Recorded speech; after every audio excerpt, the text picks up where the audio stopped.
The movie begins with a man taking a picture of 3 people. While getting ready for the shot, he notices something strange underneath Chris's feet. Alicia thinks that the man needs help on how to use the camera, but he shouts loudly at her not to move. Daniel looks down and sees that Chris is standing on something. He quickly gets down and removes the dirt from around his foot, and that's when they all realize that he is standing on a mine. Alicia begins crying hysterically and can't believe what is going on. Meanwhile, the photographer, afraid for his life, runs away down the hill. Chris is visibly worried and tries not to move. Daniel goes with Alicia to the top of the hill where he can get a signal and tries to make a call for help. Strangely, he then goes back towards Chris with an angry expression on his face. That's when he reveals to him that it was actually him who placed the mine there. Chris is very confused, and when Alicia comes down to join them, Daniel tells them that he knows that they both slept together. Chris was his best friend while Alicia is engaged to get married to him. He can't believe that they would go behind his back and do this to him. In a fit of rage, he thought of a plan and lured both of them there to take revenge. Alicia begs for Daniel's forgiveness, but he tells her it is too late. He doesn't listen to her explanation and instead walks towards a tree and picks up a spade. He tells them that after Chris dies, his plan was to bury him in the forest. Chris thinks that the mine is a fake, as Daniel was standing next to him earlier when they were about to take a photo. Why would he stand so close to him if it was real? Daniel then removes the safety cable, showing them that the mine is actually real. If Chris stepped off the mine now, he would be blown to pieces. Alicia grabs Daniel and hugs him and tries to talk to him, but he doesn't want to listen and gets very angry.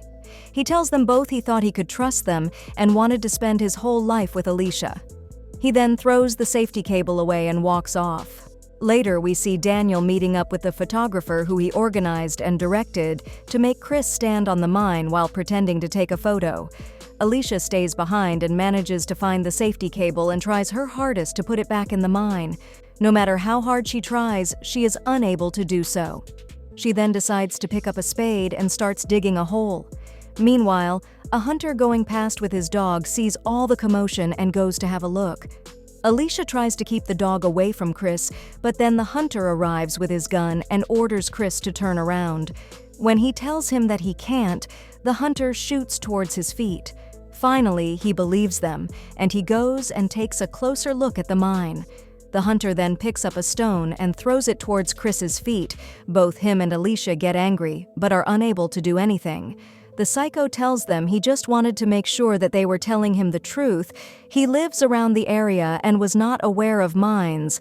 He then asks them what happened and how they found themselves in this situation. If they didn't tell him the truth, he would not help them. Alicia tells him what happened, and the hunter tells them he will help on one condition. He knows that they are in a vulnerable situation and tries taking advantage. He tells them that he wants the clothes that she is wearing and grabs a hold of her. Chris tries to give him some money, but the man is not interested in that. Eventually, Alicia has no choice and does what he asks. The hunter starts helping them, but then suddenly, the radio in his bag goes off.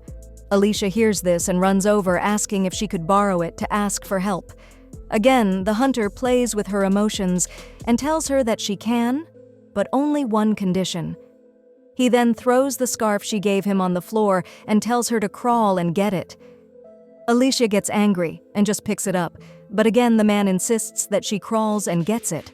The man is not satisfied with her and makes her crawl and pick it up with her mouth. The hunter finally hands over the radio, but to Alicia's astonishment, the person on the other side did not speak English. As she is desperate, she has no choice but to ask him for his help again. The hunter tells her he would be prepared to translate for her based on one condition. She had to start removing items of her clothing. At first, Alicia said no, but she soon realizes that it was her only way of getting out of the situation. So she started doing as he asked as the man translates for her. Unknown to both of them, the hunter was lying to them. He was not translating everything Alicia was telling him to do. Soon, she only has her underwear on and finishes asking for help. She tells the hunter that he can leave now, and we see him picking up his belongings and leaving. As he is walking away, his radio goes off again, and the shameless hunter approaches Alicia and asks her if she wants to know what was said. Again, he tells her that she will have to remove an item of clothing.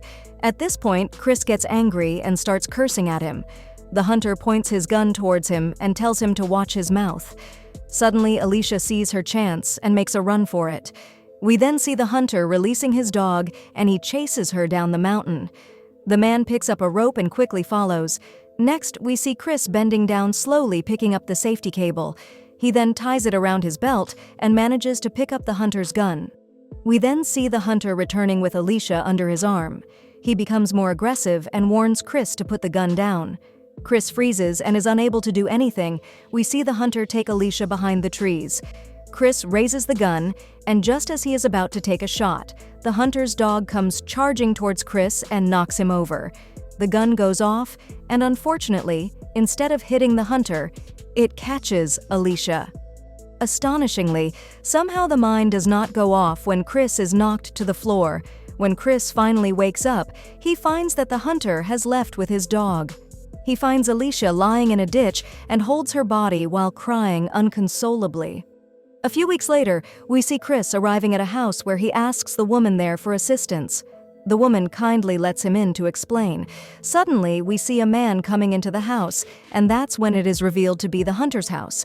The hunter cannot believe what he is seeing and goes into shock. He manages to make up an excuse and get Chris out of the house. He warns Chris to stay away.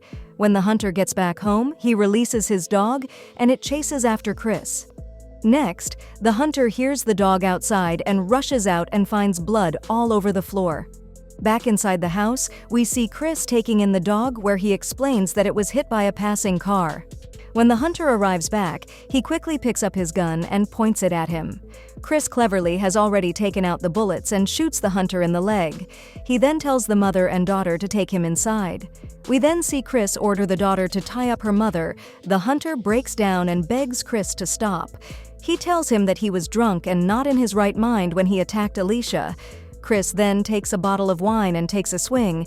He makes the mother and daughter have some too and spills some over the hunter's lap. He then makes the daughter remove her scarf and crawl on the floor and pick it up, just like the hunter did to Alicia. He then puts the scarf in the hunter's mouth and plays mind games with the family. The mother and daughter are scared for their lives, but Chris is out for full revenge.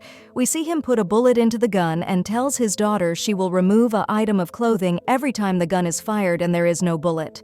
The hunter falls to the floor and begs for forgiveness, but Chris is just getting started. When Chris fires the gun for the third time, it goes off, finishing off the daughter. He then slumps to the floor in shock by what he has done. Chris just sits there looking at the dead body curled up in the corner. He finally got revenge, and the movie ends there.